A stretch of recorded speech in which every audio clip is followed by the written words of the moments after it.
So ತುಂಬ ತುಂಬ ತುಂಬ ದಿನ ಆದಮೇಲೆ ಎಲ್ಲರೂ ಕಾಯ್ತಿದ್ದೀರ ಅಂತ ಗೊತ್ತು. ಎಲ್ಲರೂ ಕಾಯ್ದಿಲ್ಲ ಅಂದರೂ ಪರವಾಗಿಲ್ಲ. ಕೆಲವು ಜನ ನನ್ನ ವೀಡಿಯೋ ಬ್ಲಾಗ್ಗೋಸ್ಕರ ಕಾಯ್ತಾ ಇದ್ದೀರಾ, ಅವ್ರಿಗೆ ಯಾವತ್ತಿದ್ರು ನಾನು ಚಿರಋಣಿ ಆಗಿರ್ತೀನಿ. ಸೊ ಇಷ್ಟು ದಿನ ಯಾಕೆ ವೀಡಿಯೋ ಮಾಡಿಲ್ಲ ಅಂದರೆ ಬಿಕಾಸ್ ಆಫ್ ವೆದರ್. ನನಗೆ ವೆದರ್ ನನಗೆ ಯಾವ ಥರ ಅಂದರೆ ವೆದರ್ ಹೆಂಗಿರುತ್ತೆ ಆ ಥರ ನನ್ನ ಮೈಂಡ್ಸೆಟ್ ಹೆಂಗಿರುತ್ತೆ. ಸೊ ಬಿಸಿಲು ವೆದರು, ಸಖತ್ತು ಬಿಸಿಲು ಅಂದರೆ ಬಿಸಿಲು. ಈ ವೆದರಲ್ಲಿ ನಾನು ವೀಡಿಯೋ ಮಾಡೋಕ್ಕಾಗಿಲ್ಲ, ಮತ್ತು ವೀಡಿಯೋ ಮಾಡಿದ್ರು ಕೂಡ ಎಡಿಟ್ ಮಾಡೋಕ್ಕಾಗಿಲ್ಲ. ಸೊ ಅದ್ರ ಜೊತೆಗೆ ನನ್ನ ಪರ್ಸ್ನಲ್ ಪ್ರಾಬ್ಲಮ್ಗಳು ಅದು ಇದು ಎಲ್ಲ ಹೇಳ್ತಾನೆ ಇದ್ದೀನಲ್ಲ. ಸೊ ಇದ್ರ ಬ್ಯಾಕ್ ಟು ಬ್ಯಾಕು ಹಿಂಗೆ ಎಲ್ಲ ಆಗ್ಬಿಟ್ಟು ಜಾಸ್ತಿ ವೀಡಿಯೋ ಮಾಡೋಕ್ಕೆ ಆಗಿಲ್ಲ, ವೀಡಿಯೋ ಮಾಡಿಲ್ಲ. ಆಲ್ಮೋಸ್ಟು ನಾನು ಕೋಲ್ಕತ್ತಾಯಿಂದ ಬಂದಿದ್ದ ಟ್ರಿಪ್ಪೇನೋ ಲಾಸ್ಟ್ ಮಾಡಿದ್ದೀನಿ ಅಂದ್ಕೊತೀನಿ.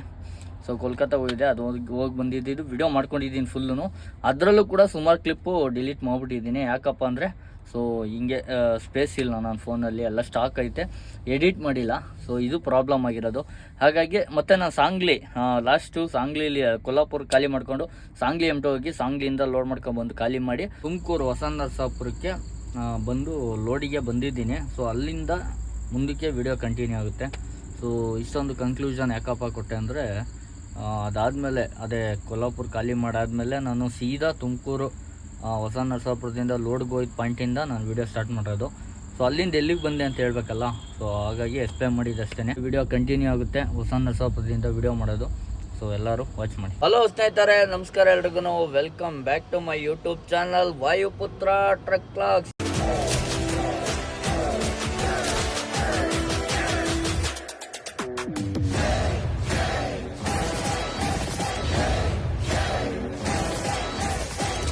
ಏನಪ್ಪ ಈ ನನ್ನ ಮಂಗ್ ಇಷ್ಟೊಂದು ದೌಲತ್ ಬಂದ್ಬಿಟ್ಟೈತೆ, ಮಲ್ಕೊಂಡೆ ಎಲ್ಲ ಹೇಳ್ತಾವನೆ ಅಂತ ಅಂದ್ಕೊಂಬಿಡ್ರಿ.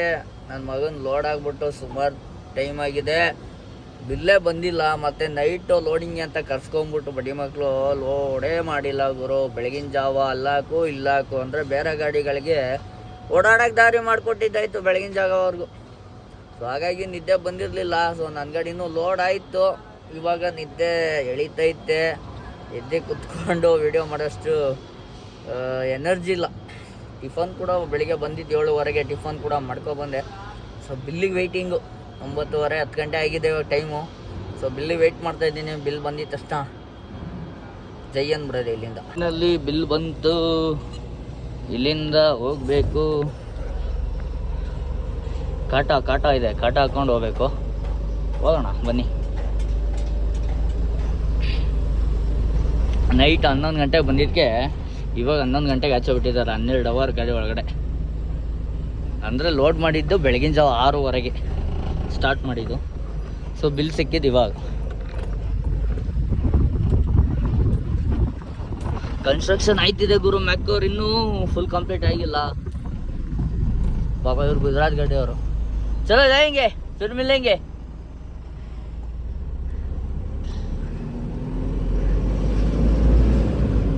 ಹಿಂದಿಲಿ ತುಂಬ ವೀಕು, ಕನ್ನಡದಲ್ಲಿ ತುಂಬ ಸ್ಟ್ರಾಂಗು. ನಾನು ಮಾತಾಡೋದು ತಪ್ಪು ಅಂತ ನಂಗೆ ಗೊತ್ತಿರುತ್ತೆ, ಆದರೂ ಮಾತಾಡ್ತೀನಿ. ಆ್ಯಕ್ಚುಲಿ ಇಲ್ಲೊಂದು ಸೀನ್ ಏನಪ್ಪ ಆಯಿತು ಅಂದರೆ ಬಿಲ್ಲು ಒಂದು ಮಾತ್ರ ಇನ್ವಾಯ್ಸ್ ಇಸ್ಕೊಂಡು ಬಂದ್ಬಿಟ್ಟೆ. ಇಸ್ಕೊಂಡು ಅಂದರೆ ಅವ್ರು ಕೊಟ್ಟಿದ್ದು ಅದೊಂದೇ, ನಾನು ಚೆಕ್ ಮಾಡ್ಕೊಂಡಿಲ್ಲ. ಸೊ ಸುಮಾರು ನಾನು ಆಲ್ಮೋಸ್ಟ್ ಅಲ್ಲಿಂದ 2.5 ಕಿಲೋಮೀಟ್ರ್ ಮುಂದಕ್ಕೆ ಬಂದಾದಮೇಲೆ ಮತ್ತೆ ಸೆಕ್ಯೂರಿಟಿಯವರು ಫೋನ್ ಮಾಡಿದ್ರು. ಯಾಕೆಂದರೆ ಎಂಟ್ರಿ ಮಾಡ್ಬೇಕಾದ್ರೆ ಫೋನ್ ನಂಬರೆಲ್ಲ ಇಸ್ಕೊಂಡಿರ್ತಾರೆ. ಸೊ ಫೋನ್ ಮಾಡಿಬಿಟ್ಟು ಇನ್ನೂ 2 ಇನ್ವಾಯ್ಸ್ ಇಲ್ಲೇ ಐತೆ, ಇಸ್ಕೊಂಡು ಹೋಗಿರೋಂತೆ ಬನ್ನಿ ಅಂದರು. ಮತ್ತೆ ಯೂಟರ್ನ್ ಮಾಡ್ಕೊಂಡೋಗಿ ಇಸ್ಕೊಂಡು ಬಂದು ಬಂಕ್ ಹತ್ರ ಹಾಕಿದ್ದಾಯ್ತು ಡೀಸೆಲ್ಗೆ. ಗಾಡಿ ಎಲ್ಲ ಲೋಡ್ ಮಾಡಿಸ್ಕೊಬಂದು Indian Oil petrol bunk, Bharat Petroleum ಹತ್ರ ಬಂದು ಡೀಸೆಲ್ ಹಾಕಿಸಿ ಗಾಡಿ ಸೈಡ್ಗೆ ಹಾಕಿದ್ದೀನಿ. ಸೊ ಇವಾಗ ಹೊರಡ್ಬೇಕು ಇಲ್ಲಿಂದ. 8,500 ಡೀಸೆಲ್ ಹಾಕ್ಸಿದ್ದೀನಿ, 1,000 ಕ್ಯಾಶ್ ಇಸ್ಕೊಂಡಿದ್ದೀನಿ ಖರ್ಚಿಗೆ. ಸೊ ಇಲ್ಲಿಂದ ಹೊರಡೋಣ ಬನ್ನಿ.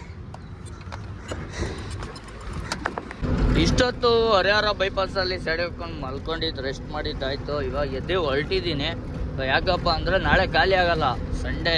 ನನಗೆ ಗೊತ್ತಿಲ್ಲ ಇವರು ಖಾಲಿ ಆಗುತ್ತೆ ಅಂದ್ಕೊಂಡು ಬಂದ್ಬಿಟ್ಟೆ. ನಾನು ಫಸ್ಟೇ ಪ್ಲ್ಯಾನ್ ಮಾಡಲಿಲ್ಲ. ಅಂದರೆ ನಮ್ಮ ಗಾಡಿಗಳಿಗೆ ಬಂದ್ಬಿಟ್ರೆ ಯಾವ ದಿನ ಏನು ತಲೆಗೆ ಬರೋಲ್ಲ ಅಷ್ಟು ಬೇಗ. ಹಾಗಾಗಿ ಇವಾಗ ಒಂಚೂರು ಎಲ್ಲ ನೋಡಿಕೊಂಡು, ಅಂದರೆ ಗೋವಾಗೆ ಎಂಟ್ರಾಗ್ಬಿಟ್ರೆ ಎಕ್ಸ್ಪೆನ್ಸಿವ್ ಜಾಸ್ತಿ ಖರ್ಚ್ಕೊಂಬಿಡುತ್ತೆ. ಹಾಗಾಗಿ ಇಲ್ಲೇ ಒಂಚೂರು ನೋಡಿಕೊಂಡು ನಿಧಾನಕ್ಕೆ ಮೈಲೇಜ್ ಎತ್ಕೊಂಡು ಹೋಗೋಣ ಅಂಥೇಳಿ ಹೋಗ್ತಾಯಿದ್ದೀನಿ. ಇವಾಗ ಬನ್ನಿ ಹೊರಡೋಣ. ಆಲ್ಮೋಸ್ಟ್ ಇವಾಗ 300 ಕಿಲೋಮೀಟ್ರ್ ಐತೆ ಇಲ್ಲಿಂದ ಪಾಯಿಂಟು ಕುಂಡಯಂ ಇರೋದು. ಸೊ ಹೋಗಿ ಖಾಲಿ ಮಾಡ್ಕೋಬೇಕು. ನಾಳೆ ಖಾಲಿ ಆಗಲ್ಲ, ನಾಳೆ ಸಾಯಂಕಾಲ ಎಂಟ್ರಿ ಮಾಡಿಸಿದ್ರೆ ನಾಡ್ದು ಬೆಳಿಗ್ಗೆನೇ ತಗೋಬೋದು. ನಾಡ್ದು 3 ಪಾಯಿಂಟ್ ಬೇಗ ಖಾಲಿ ಮಾಡಿಕೊಂಡ್ರೆ, ಅಂದರೆ ಇದು ಬೆತೋರ ಒಂದಿದೆ, ಸೊ ಅದು ಲೇಟ್ ಖಾಲಿ ಆಗುತ್ತೆ, ಅದೊಂದೇ ಬೇಜಾರು. ಸೊ ನಾವು ಬೆಳಿಗ್ಗೆ ಎಂಟ್ರಿ ಮಾಡಿಸಿದ್ರು ನೈಟೇ ಖಾಲಿ ಆಗೋದು ಅದು. ಹಾಗಾಗಿ ಸೋಮವಾರ ಒಂದು ದಿವಸ ಫುಲ್ಲು ವೇಸ್ಟ್. ಅಲ್ಲಿ ಹೋಗೋ ಕಾಯೋ ಬದಲು ಆರಾಮಾಗಿ ಮನೆಯಲ್ಲೇ ಪೀಸ್ಫುಲ್ಲಾಗಿ ಊಟ ಮಾಡಿಕೊಂಡು ಆರಾಮಾಗಿ ಟೈಮ್ ಪಾಸ್ ಫ್ಯಾಮಿಲಿ ಜೊತೆ ಟೈಮ್ ಪಾಸ್ ಮಾಡ್ಕೊಂಡು ಇರ್ಬೋದಾಗಿತ್ತು. ಸೊ ಅದಕ್ಕೆಲ್ಲ ಕಡಿಯೋಣ ಆಗೋಯ್ತು. ಸೊ ಬನ್ನಿ, ಏನು ಮಾಡೋಕ್ಕಾಗಲ್ಲ, ನಿಧಾನಕ್ಕೆ ಹೋಗೋಣ.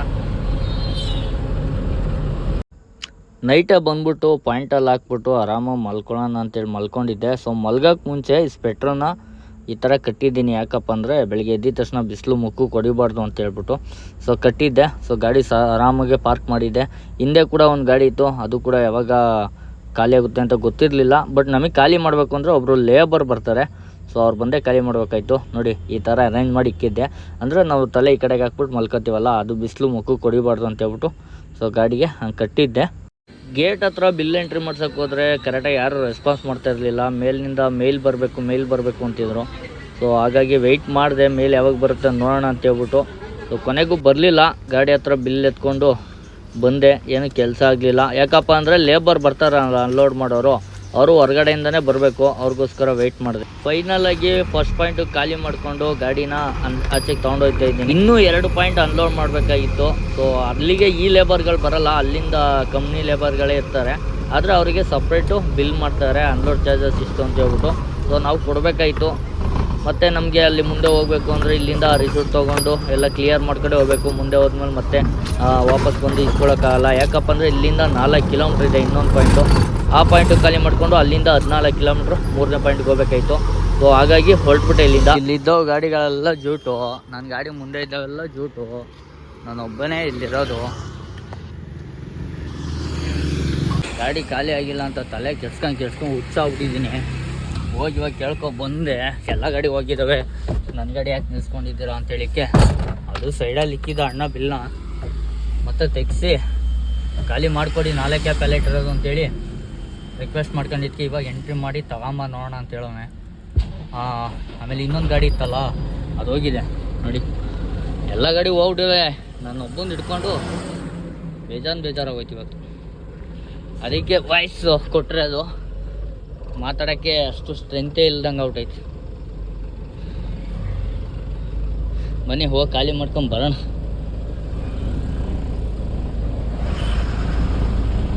ನಿಲ್ಸಿದಾರ ನೋಡಿ, ಇದೇ ಗಾಡಿ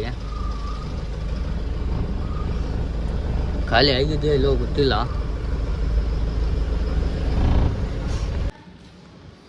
ಈ ಗಾಡಿ ಅನ್ಲೋಡ್ಗೆ ಹಾಕ್ಕೊಂಡವ್ರೆ, ನನ್ನ ಗಾಡಿ ಅಲ್ಲಿ ಡೋರ್ ಸೈಡು ನಿಲ್ಲಿಸ್ಬಿಟ್ಟು ಡೋರ್ ಓಪನ್ ಮಾಡಿದ್ದೀನಿ, ಅನ್ಲೋಡ್ ಮಾಡೋಣ. ಆ್ಯಕ್ಚುಲಿ ಕಂಪ್ನೀಲಿ ಊಟ ಕೊಡ್ತಾರೆ, ಮಸ್ತಾಗಿರುತ್ತೆ. 70 ರೂಪಾಯಿನೋ 80 ರೂಪಾಯಿನೋ ತಂತಾರೆ. ಊಟ ಮಾತ್ರ ಮಸ್ತಾಗಿರುತ್ತೆ. ಗೋವಾದಲ್ಲಿ ಚೀಪ್ ಊಟ, ಅಂದರೆ ಕಮ್ಮಿ ಬಜೆಟಲ್ಲಿ ಊಟ ಸಿಗಬೇಕು ಅಂದರೆ ನಮಗೆ ಈ ಕ್ಯಾಂಟೀನ್ಗಳಲ್ಲಿ ಅನ್ಲೋಡ್ಗೆ ಹೋಗ್ತೀವಲ್ಲ, ಅಲ್ಲಿ ಕೆಲವೊಂದು ಪಾಯಿಂಟ್ಗಳಲ್ಲಿ ಇರುತ್ತೆ ನಮ್ಗೆ ಊಟ. ಸೊ ಹಾಗಾಗಿ ಈ ಪಾಯಿಂಟಲ್ಲಿ ಇತ್ತು. ಆ ಗಾಡಿಯವ್ರ ಜೊತೆ ಯಾರೋ ಇನ್ನೊಬ್ಬರು ಡ್ರೈವರ್ ಬಂದಿದ್ದರು, ಅವರು ಮತ್ತು ನಾನು ಇಬ್ಬರು ಹೋಗ್ಬಿಟ್ಟು ಊಟ ಮಾಡ್ಕೊಂಡು ಬಂದಾದಮೇಲೆ ಈ ಗಾಡಿ ಖಾಲಿ ಮಾಡಿಸಾದ್ಮೇಲೆ ನಮ್ಮ ಗಾಡಿ ಖಾಲಿ ಮಾಡಿಸಿದ್ದು.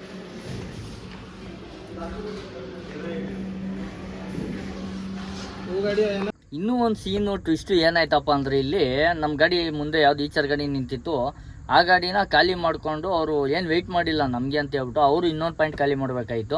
ಅದೇ ಪಾಯಿಂಟ್ ನಾನು ಖಾಲಿ ಮಾಡಬೇಕಾಯಿತು. ಹಾಗಾಗಿ ಅವರು ಖಾಲಿ ಮಾಡ್ಕೊಂಡು ಹೋಗ್ಬಿಟ್ರು ಬೇಗನೆ. ಸೊ ನನಗೆ ಫುಲ್ಲು ಟೆನ್ಷನು, ನಾನು ಬೇಗ ಹೋಗಬೇಕು ಅಂತ. ಅಲ್ಲಿ ಇನ್ನೊಂದು ಟ್ವಿಸ್ಟ್ ಏನಾಗೈತೆ ಅಂದರೆ, ಯಾವುದು ಫಸ್ಟ್ ಗಾಡಿ ಹೋಯ್ತಾರೋ ಅದು ಖಾಲಿ ಮಾಡ್ತೀವಿ ಅಂತೇಳಿ ಹೇಳಿದರು. ಅಂದರೆ ಈ ಗಾಡಿ ಬಿಫೋರ್ ನನಗಿಂತ ಮುಂಚೆನೇ ಈ 2 ಪಾಯಿಂಟಿಗೆ ಬಂದಿತ್ತು. ಹಾಗಾಗಿ ನಂದು ನಾಳೆ ಖಾಲಿ ಮಾಡಬೇಕಾಯಿತು, ಅಲ್ಲಿ ಆಗಿದ್ದೇ ಬೇರೆ.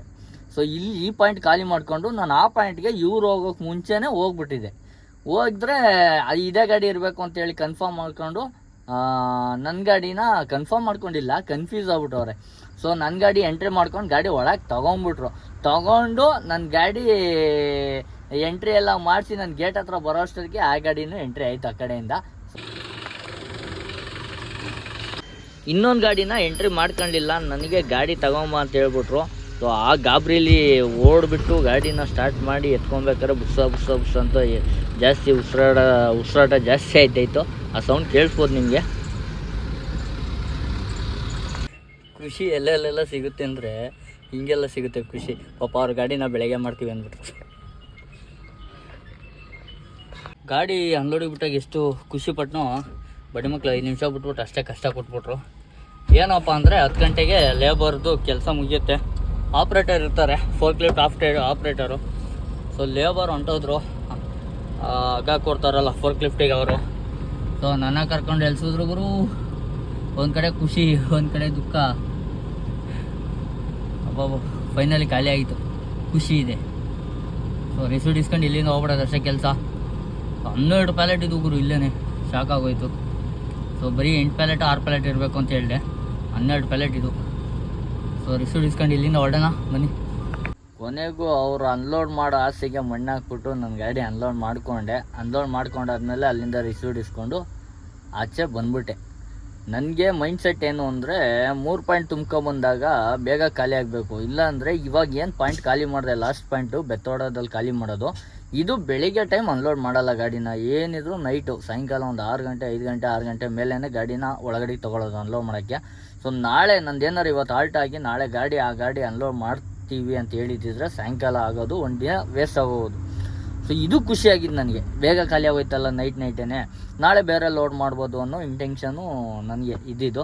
ಸೊ ನಾನು ಎಲ್ಲೋದ್ರೂ ಅಷ್ಟೇ, ನನಗೆ ಖಾಲಿ ಆಗಬೇಕು. ಹೋಗಿ ಬೇಗ ಅಂತೂ ಖಾಲಿ ಮಾಡಲ್ಲ, ಅಲ್ದ್ಬಿಟ್ಟಿದ್ದೀನಿ, ನೀವು ನೋಡಿರ್ತೀರ ಸುಮಾರು. ಆಲ್ಮೋಸ್ಟ್ ಟ್ರೈ ಮಾಡ್ತೀವಿ ಖಾಲಿ ಮಾಡೋಕ್ಕೆ. ಹಾಗಾಗಿ ಖಾಲಿ ಮಾಡಿದ್ದು ಒಂದು ಕಡೆ ಖುಷಿ ಆಯಿತು. ಪಾಪ ಅವ್ರ ಗಾಡಿ ಅಲ್ಟಾಗಿದ್ದು ಒಂದು ಕಡೆ ಬೇಜಾರಾಯಿತು. ಬೇಜಾರಂದ್ರೆ ಅಷ್ಟೊಂದೇನು ಬೇಜಾರಾಗಿಲ್ಲ, ಎಲ್ಲರೂ ಸ್ವಾರ್ಥಿಗಳೇ. ನನ್ನ ಗಾಡಿ ಖಾಲಿಯಾಗಿದ್ದು ಖುಷಿ ಆಯಿತು. ಬಟ್ ಅವ್ರಿಗೆ ಏನು ಅನಿಸಿರುತ್ತೆ ಅಂದರೆ ಇವ್ನು ಹೆಂಗೆ ಬಂದ್ಬಿಟ್ಟ ನಮಗಿಂತ ಮುಂಚೆ. ಕೇಳಿದ್ರು ಹೆಂಗೆ ಬಂದ್ಬಿಟ್ಟೆ ನೀನು ಇಷ್ಟು ಬೇಗ ಅಂತ. ಸೊ ಇವರು ಮಧ್ಯದಲ್ಲಿ ಊಟಕ್ಕೇನೋ ನಿಲ್ಲಿಸಿದ್ರು ಅನಿಸುತ್ತೆ. ನಾನು ಸ್ಟಾಪ್ ಹೊಡೆದ್ಬಿಟ್ಟೆ, ಯಾಕೆಂದರೆ ಕ್ಲೋಸಿಂಗ್ ಟೈಮ್ 10-10:30 11 ಗಂಟೆ ಟೈಮ್ ಎಂಟ್ರಿ ಮಾಡಿದಾಗ. ಹಾಗಾಗಿ ಹೆಂಗೆ ಬಂದೆ ಅಂತೆಲ್ಲ ಕೇಳಿದ್ರು. ನಾನು ಈ ಸುಮ್ಮನೆ ಅವ್ರ ಪಾಡಿಗೆ ಅವ್ರು ಏನಾರು ಮಾಡ್ಕೊಳ್ಳಿ ಅಂತ ಹೇಳ್ಬಿಟ್ಟು ಬಂದೆ ಅಣ್ಣ ಅಂತ ಹೇಳ್ಬಿಟ್ಟು ಖಾಲಿ ಮಾಡ್ಕೊಂಡು ಬಂದ್ಬಿಟ್ಟೆ. ನಾನು ಬಂದಾದಮೇಲೆ ನೆಕ್ಸ್ಟ್ ಬೇರೆ ಲೋಡ್ ಮಾಡಿದೆ. ಸೊ ಈ ವ್ಲಾಗು ಇಲ್ಲಿಗೆ ಎಂಡ್ ಮಾಡ್ತಾಯಿದ್ದೀನಿ. ಈ ವ್ಲಾಗ್ ಇಷ್ಟ ಆಗಿರುತ್ತೆ ಅಂದ್ಕೊಂಡಿದ್ದೀನಿ. ಇಷ್ಟ ಆದರೆ ಲೈಕು ಶೇರು ಕಮೆಂಟ್ ಮಾಡಿ. ಸೊ ಮುಂದಿನ ವ್ಲಾಗಲ್ಲಿ ಮತ್ತೆ ಸಿಗೋಣ. ಮತ್ತು ನಮ್ಗೆ ಎನರ್ಜಿ ಬೇಕು ಅಂದರೆ ನೀವು ಕಮೆಂಟ್ಗಳು ಮಾಡಬೇಕು, ವಿಡಿಯೋ ಹೆಂಗಿದೆ, ಮುಂದಕ್ಕೆ ಏನೇನು ಮಾಡಬೇಕು ನಮಗೆ ಗೊತ್ತಾಗಬೇಕು. ನಿಮ್ಮ ಕಡೆಯಿಂದ ರಿಪ್ಲೈ ಬಂತು ಅಂದರೆ ನಾವು ನೆಕ್ಸ್ಟ್ ಇಂಪ್ರೂವ್ ಮಾಡ್ಕೊಳ್ಳೋಕ್ಕೆ ಹೆಲ್ಪ್ ಆಗುತ್ತೆ. ಸೊ ಏನು ತಪ್ಪು ಮಾಡ್ತಾಯಿದ್ದೀವಿ, ಎಲ್ಲಿ ಸರಿ ಮಾಡ್ಕೋಬೇಕು ಅದೆಲ್ಲ ಗೊತ್ತಾಗಬೇಕು ಅಂದರೆ ನಿಮ್ಮ ಕಮೆಂಟ್ಗಳ ಮುಖಾಂತರ ಗೊತ್ತಾಗುತ್ತೆ ನಮಗೆ. ಸೊ ನೀವೇನು ಹೇಳಿದೆ ಬರೀ ವೀಡಿಯೋಗಳು ನೋಡ್ಕೊಂಡು ಹೋಗ್ಬಿಟ್ರೆ ನಮಗೇನು ಅರ್ಥ ಆಗೋಲ್ಲ. ದಯವಿಟ್ಟು ನನ್ನ ವೀಡಿಯೋಗಳಲ್ಲಿ ಕಮೆಂಟ್ಗಳು ಹಾಕಿ ಏನು ತಪ್ಪಿದೆ, ಎಲ್ಲಿ ಸರಿ ಮಾಡಬೇಕು ಅಂತ ಹೇಳ್ಬಿಟ್ಟು ಸರಿ ಮಾಡ್ಕೊತೀನಿ. ಸೊ ಮುಂದಿನ ವ್ಲಾಗಲ್ಲಿ ಮತ್ತೆ ಸಿಗೋಣ. ಅಲ್ಲಿವರೆಗೂ take care, bye, love you all.